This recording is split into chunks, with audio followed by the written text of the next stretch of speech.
Alright guys, now in this lecture we are going to talk about the 1.4 10th standard maths 1 first chapter linear equations in two variable। उसका 1.4 हम लोग देखने वाले हैं। गिन चुन के खाली 4 न्यूमेरिकल है, लेकिन मज़ा आएगा, तगड़े न्यूमेरिकल है, थोड़ा सा अलग टाइप है। इसी के जैसे 1.4 के जैसे similar type of numericals you can see in the problem set 1 का 6th sum। मेन क्वेश्चन 6 में इस प्रकार के ही कुछ न्यूमेरिकल से आपका पाला पड़ जाएगा, मज़ा आएगा। ऑलराइट, नाउ क्या करने का है वो देखते हैं। फर्स्ट न्यूमेरिकल है भैया। Okay, now you can see कि भाई ये 1.4 किस तरह से डिफरेंट है from the regular equations. Now you can see variable कहाँ पे है डिनोमिनेटर में वेरिएबल बैठा है, ठीक है। तो क्या करना पड़ेगा, इसको तो पहले इंसानियत में लाना पड़ेगा। मतलब इस 1/x को, ठीक है, ये जो डिनोमिनेटर के फॉर्म है, डिनोमिनेटर में बैठे हैं, उनको न्यूमरेटर में लाना पड़ेगा, नॉर्मल फॉर्म में लाना पड़ेगा। What is our general form of equation, linear equation in two variable ax plus by is equal to 0। So here the ax जो टर्म होता है वो न्यूमरेटर में प्रेजेंट होता है, ना कि x तेरा डिनोमिनेटर में होता है। सो क्या करेंगे पता है, एकदम सिंपल चीज़ है।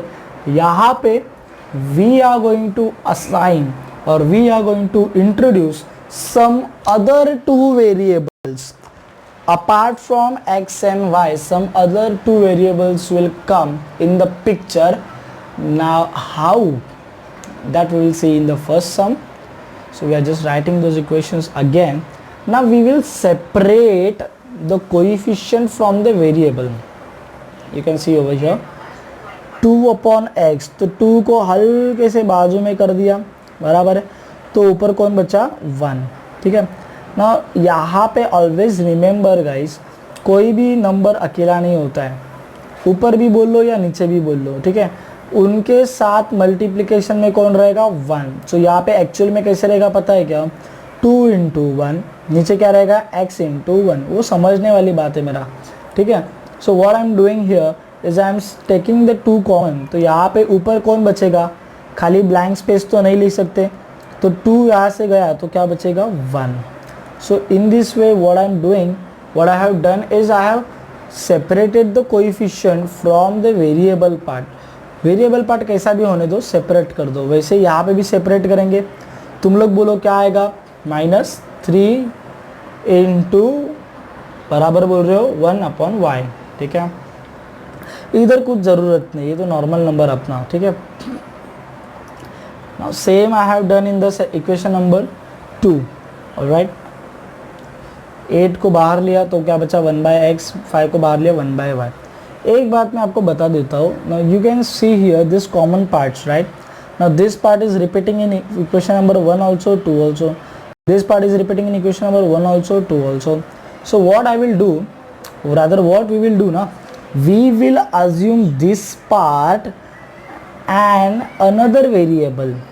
We will replace this part by another variable. समझ रहे हो मेरी बात को? So any variable you can take. Here we are taking the a and b. So this part will be, तो this part will be by A and this part will be by B. तो यहाँ पे क्या आएगा 2 × a, 2a minus 3 × b, 3b, बाकी बचा बराबर। इधर क्या आएगा बताओ orally, 8 × a plus 5 × b। So जबकि our original variable were in the form of denominator which is not the general form. So what we have done, we have assumed another variable जैसे a and b, these another variables we have assigned to the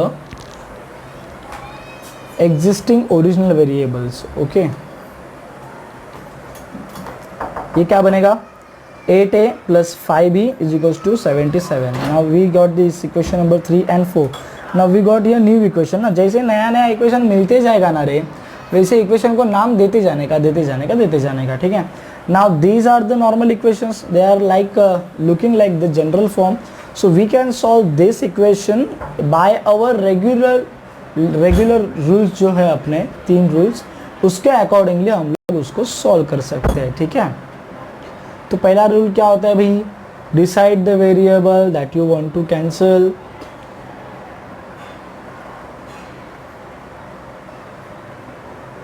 okay थोड़ा मेरा PC क्या है, थोड़ा सा एकदम होशियार है, ठीक है। एक सेकेंड, इसको मैं रिवाइंड करके बताता हूँ। सो ये एक्चुअली पार्ट यहाँ पे सॉल्व नहीं किया हुआ है, ठीक है। वो क्यों नहीं सॉल्व किया हुआ है, because the software itself is giving opportunity to you people कि भाई इसके पहले जो पढ़ा ना तू उसको अप्लाई कर, दिमाग लगा, ठीक है। डाउट है तो मैं हूँ ही, है ना। सो एक खाली बता देता हूँ मैं, ठीक है, ओरली बता देता हूँ कि इसको कैसे सॉल्व करेंगे। 3 इक्वेशन है, 3 रूल है, सॉरी 3 रूल है। First rule what, decide the variable that you want to cancel. So here I will decide the variable B, ठीक है। सेकेंड रूल क्या है, check the coefficients whether they are same और not. If they are same then move to the next step, if they are not same then make them same by multiplication. अभी देखना बात ये इसमें ऐसी है कि ना तो ये शायद से मैंने मेरे इसके पहले वाले वीडियो में भी सॉल्व किया रहेगा, आप देख लो एक बार। 1.4 का मैंने एक वीडियो बनाया है ग्रीन बोर्ड पे सॉल्व करके, ठीक है। तो देखना ना तो तेरा 3 5 बन सकता है, ना तो 5 तेरा 3 बन सकता है। So what we will do in this type of cases, भिड़ा दो, आपस में दोनों को भिड़ा दो। मतलब नीचे वाला जो कोएफिशिएंट है वो जाके पूरे इक्वेशन से मल्टीप्लाई होगा ऊपर वाले, और ऊपर वाला कोएफिशिएंट नीचे वाले से मल्टीप्लाई होगा। मेरी बात समझ रहे हो। तो इधर क्या आएगा ऊपर, 5 2 ज़ा 10, 5 3 ज़ा -15, ये 75। और वैसे ही 3 नीचे आएगा, 3 8 ज़ा 24, 3 5 ज़ा 15 एंड देन 377 ज़ा जो भी आएगा आंसर, ठीक है। तो उसको तुम लोग सॉल्व करोगे by the regular rules, you will get final values of a and b, a as 9 and b as 1, but these are not the final values na, because these were the new variables that we introduced. So we have to resubstitute the value of a, but we will say but a is equals to 1 by x and b is equals to 1 by y.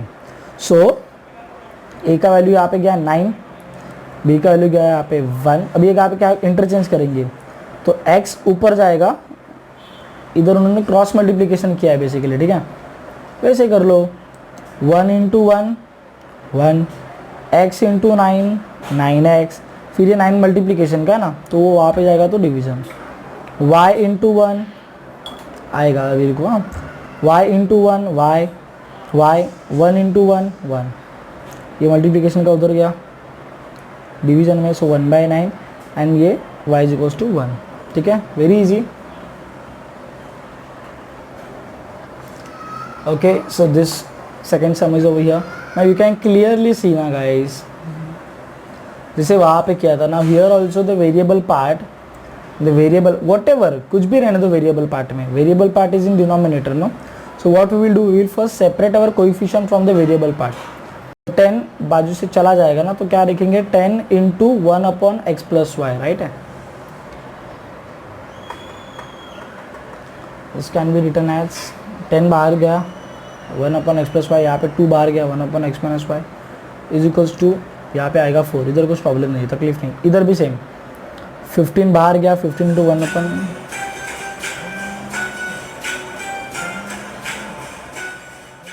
Okay. So now you can see here what we have done is we have taken the coefficient apart from the variable part. तो ये बाहर आ गए बंदे लोग, अंदर ये variable part बचा हुआ है, ठीक है। यहाँ से 15 बाहर आ गया, 5 भी बाहर आ गया। Now this is the common part, no. So what we will do, इसको हम लोग एक वेरिएबल असाइन करेंगे और इसको हम लोग दूसरा वेरिएबल असाइन करेंगे, right. So we can assign here the variables m and n. तो this part will be replaced by m and this part will be replaced by n. Okay, so what equations we will get, m और n डालने के बाद 10m, simple यार, ये पूरा part replace हो जाएगा ना m से। सो यहाँ पे आएगा 10m प्लस 2n, ये वाला पार्ट रिप्लेस हो जाएगा, is equals to 4। Similarly here आप लोग बताओ, 15m minus 5n is equals to minus 2. Alright, that equation number 3. Equation number, पता है ना, जैसे नया नया इक्वेशन मिलेगा, अभी ये this both were the original two equations, so as we get new equation, new equation we will get, so we will name it accordingly. तो 3, ये अपना 4. अभी now the thing is that यहाँ पे डायरेक्टली लिख दिया on solving, ठीक है. तो यहाँ पे we have to solve these equations by our regular 3 rules. alright, क्या रूल था भाई, क्या रूल था याद करो. पहला रूल क्या है, decide the variable that you want to cancel. तो m और n में से आई will decide n over here, कि मुझे n को कैंसिल करना है. चेक देयर कोएफिशिएंट, यहाँ पे 2 है, यहाँ पे 5 है. If they are same then go to next step, if they are not same then make them same by multiplication. देखना भाई, ना तो 2 5 बन सकता है, ना तो 5 2 बन सकता है, तो आपस में भिड़ा दो. इसके पहले वाला केस भी वैसे किया था ना, आपस में भिड़ा दो. मतलब नीचे वाला कोएफिशिएंट जाके ऊपर वाले से मल्टीप्लाई होगा, ऊपर वाला कोएफिशिएंट जाके नीचे वाले से मल्टीप्लाई होगा. समझ रहे हो मेरी बात. फिर यहाँ पे 10 आएगा, यहाँ पे भी 10 आएगा. फिर उसको सॉल्व करो. ना here signs are different, no. So if signs are not same then according to the third rule of solving the equation, if signs are not same do addition. So from that you will get the value of m, क्योंकि n तो cancel होगा ना रे, तो m का value मिलेगा, उसको resubstitute कर तेरे को n का वैल्यू मिलेगा. And after that m and n जो भी उसका वैल्यू मिलेगा that is 1/5 and n is equals to 1. तो these are not the final values but the x and y are the final values. So what I have to do, I have to resubstitute the value of m and n over here. Now ये सब में थोड़ा लेंदी खींचेगा. क्यों खींचेगा मालूम करो तो पता चलेगा. दोनों वैल्यू पुट कर दिया, this equals to m, this equals to m. क्या करेंगे यहाँ पे, cross multiplication. 5 into 1 5, x plus Y into 1 x plus Y. ए बाबा, और एक इक्वेशन मिल गया, और एक इक्वेशन मिल गया कि नहीं. इधर भी same, x minus y into 1 x minus y. इसके नीचे 1 रहेगा ना, 1 इंटू 1 1. तो यहाँ पे और इक्वेशन मिल गए. So this will be your equation number 5 and that will be your equation number 6. Now again we will solve, but you can see now these two equations are quite simple equations, no.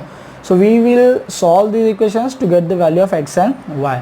तो यहाँ पे decide the variable that you want to cancel, y, coefficient 1 1 same है, कुछ tension नहीं है. if signs are not same then do addition.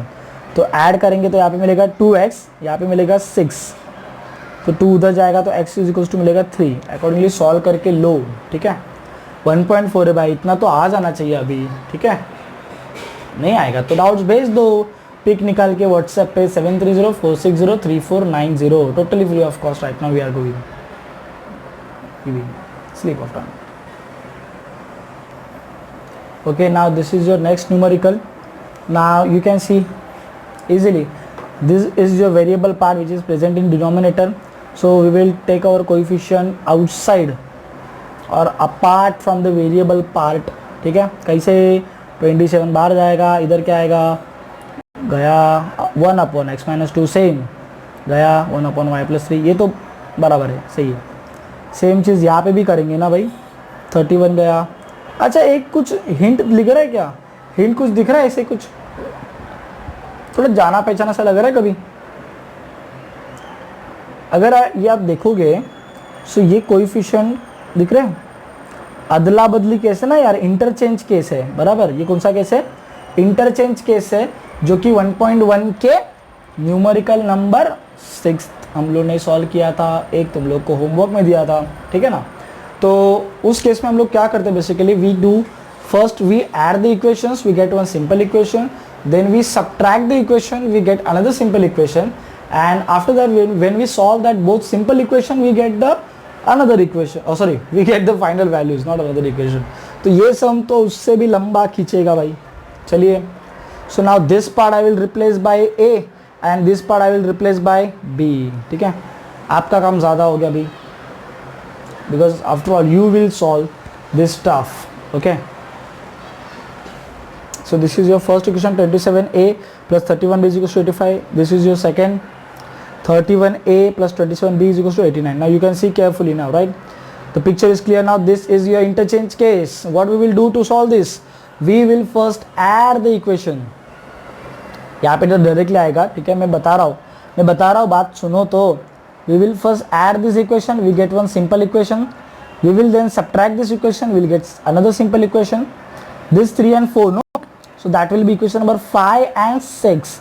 And when you will solve the equation number 5 and 6, you will get the value of a and b. You will get the value of a and b. Try to solve yourself. In case of any doubts, send it to 730-460-3490 on WhatsApp number. So after solving that, you will get the value of a is 2, b is equals to 1. Then we will resubstitute the value. Because this is our original variables, right? So यहाँ पे a का value डाल देंगे 2. बाद में क्या करने का आपने को पता है क्या? ये cross multiplication. So 2 into this bracket, 1 into 1 1, 2 into x 2x, 2 2 जा -4, माइनस है ना यहाँ पे इसके लिए. देन हियर 1 1 जा 1, y plus 3 into 1 y plus 3. Solve करेंगे रे, आराम से सॉल्व करेंगे. साइड चेंज कर लिया, इधर y का वेरिएबल तेरे को आराम से मिलेगा. देखते जाओ खाली, बस समझने वाली बात है, कोई डिफिकल्ट नहीं है. Then 2 will go over there, it becomes 5/2 and that will become -2. ठीक है. Alright, so here we go. थोड़ा सा ज़रा, थोड़ा मतलब इतना भी कुछ ये नहीं है, टेंशन मत लो. यहाँ पे now this sum is over. Now you can easily identify this common part ना, ठीक है. अभी यहाँ पे देखो, एक थोड़ा सा अलग बात क्या है, यहाँ पे कोएफिशिएंट ना 2 नीचे है उसके साथ, ठीक है. तो अपने को क्या है, जो पार्ट कॉमन दिख रहा है ना उसको ही खाली असाइन करने का है. एक सेकेंड रुको. Okay, so you can easily identify the common part over here. 1/3x plus y, यहाँ पे 1/3x माइनस वाई, तो उसको हम लोग we will assign the another variable. So this can be written as, ये देखो अभी पहले तो कोएफिशिएंट को बाहर निकाला, यहाँ पे तो कोई कोएफिशिएंट है नहीं, तो 1 के साथ 1 को ही बाहर निकाला, ठीक है. दोनों का कोएफिशिएंट कुछ भी नहीं है, मतलब 1 रहेगा, ठीक है. Is equals to 3/4. वैसे ही रे, जैसे हम लोग बाकी के नंबर के बारे में बात करते थे वैसे ही 1 भी तो थोड़ी अकेला 1 है. यहाँ पे 1 भी किसके साथ है, 1 इंटू 1, तो ये वाला 1 बाहर निकला तो अपन 1. और जिसका कुछ कोएफिशिएंट नहीं होता है वो उसका कोएफिशिएंट कौन होता है, 1. यहाँ पे खाली थोड़ा दिमाग, ये वाला पार्ट अलग हो गया.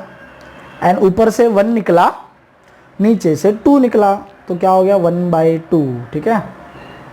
इधर भी सेम है भाई, ऊपर से 1 नीचे से 2, 1/2, अंदर बचा 3x minus y is equals to -1/2. So we will assign this part और 1 variable and this part another variable. m और n ले लिया, ठीक है. तो इक्वेशंस कैसे बनेंगे, इक्वेशंस अपने कैसे बनेंगे,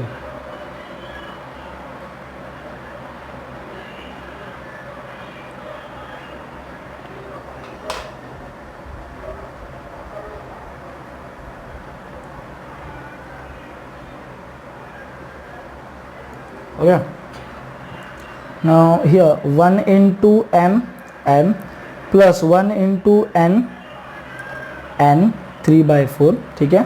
1/2 into m minus 1/2 into n is equals to -1/8, ठीक है. ना इसको देख के कुछ याद आएगा आपको, 1.6 का इक्वेशन, सॉरी क्वेश्चन नंबर मेरे ख्याल से 5th. एक सेकेंड, एक छोटा सा चीज़, ठीक है. यहाँ पे देखो ये बाई टू है ना, ठीक है. कोएफिशिएंट उसका फ्रैक्शन में, ठीक है, तो अपने को नहीं चाहिए, तो क्या करेंगे, इसको मल्टीप्लाई बाय 2. ये मैंने एक्सप्लेन किया था लास्ट वीडियो में भी. कोएफिशिएंट अगर ऐसे फ्रैक्शन में रहेगा, ठीक है, स्पेशली डिनोमिनेटर में रहेगा, ठीक है, तो फ्रैक्शन मतलब डिनोमिनेटर रहेगा तो ही कैंसिल करेंगे. तो उसको, ये डिवीजन में ना, डिनोमिनेटर मतलब डिवीजन, तो उसको कैंसिल करने के लिए मल्टीप्लाई करेंगे. तो मल्टीप्लाई बाय 2 करेंगे तो कैंसिल हो जाएगा 2 राइट. लेकिन करना है तो अकेले को नहीं, सबको करना पड़ेगा. मल्टीप्लाई बाय टू, तो ये 2 कैंसिल हो जाएंगे. यहाँ का 2 8 से डिवाइड हो जाएगा, तो वो आंसर आएगा -1/4. मैं तो बोलता हूँ इसको और ज़्यादा भी सिंपल कर सकते हो. पहले ये वाला मेथड देख लो अभी, फिर इसको हम लोग सॉल्व कर सकते हैं ना इजीली. कैसे, decide the variable that you want to cancel, ये फ्रैक्शन है ना, चलेगा, ठीक है, मतलब करके लो ना। जैसे कि अगर इसको भी आपको हटाने का है, so what you can do ना, multiply this equation again by 4, तो ये 4m into 4n is equals to 4, 4 cancel हो जाएगा, 3 बचेगा। बात समझ रहे हो मेरी? इधर भी 4 हटाने का है ना, करो मल्टीप्लाई 4 से, 4m into 4n into 4, 4 4 cancel हो जाएगा, ठीक है। फिर जो मिलेगा उसको सॉल्व करो, समझ रहे हो मेरी बात को? या तो इसको भी डायरेक्टली सॉल्व कर सकते हो। अब इसको उन्होंने कैसे सॉल्व किया रहेगा पता है क्या? यहाँ पे डिसाइड द वेरिएबल, रूल्स लगाओ अपने 3, decide the variable that you want to cancel and coefficient 1 1 सेम है, check the signs, if signs are not same do addition, दोनों को ऐड करेंगे, एन एन कैंसिल हो जाएगा, फिर एम एम 2m मिलेगा, फिर इसका भी देखो डिनोमिनेटर सेम है, तो एडिशन सब्ट्रैक्शन करने में आसानी रहेगा, ठीक है। तो सॉल्व करो, ट्राई करो खुद से, you will get the value of m is equals to 1/4, n is equals to 1/2। Guys 1.4 थोड़ा मतलब खाली ये वाला पार्ट दिमाग लगाने का है, बाकी सॉल्व करना तो नॉर्मली जैसे आपको 3 रूल्स मैंने बताया उसको अप्लाई करो बस, बाकी कुछ एक्स्ट्रा दिमाग लगाने का नहीं है। अगर उसमें भी कुछ दिक्कत आती है तो प्लीज़ सेंड योर डाउट। क्या किया रे, क्रॉस मल्टीप्लाई किया, दैट्स इट, फिर साइड चेंज किया।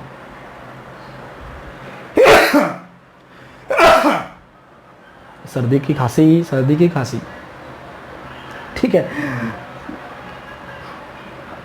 क्रॉस मल्टीप्लाई किया है यहाँ पे, ठीक है। So this is your 4, this is your 3x plus y, this is your 2, this is your 3x minus y. उसको सॉल्व करेंगे again here, decide the variable that you want to cancel, y coefficient 1 1, signs are not same, do addition. So after solving that we will get the value of x and y, that x is equals to 1 and y is also equals to 1. So here we are finishing with the 1.4.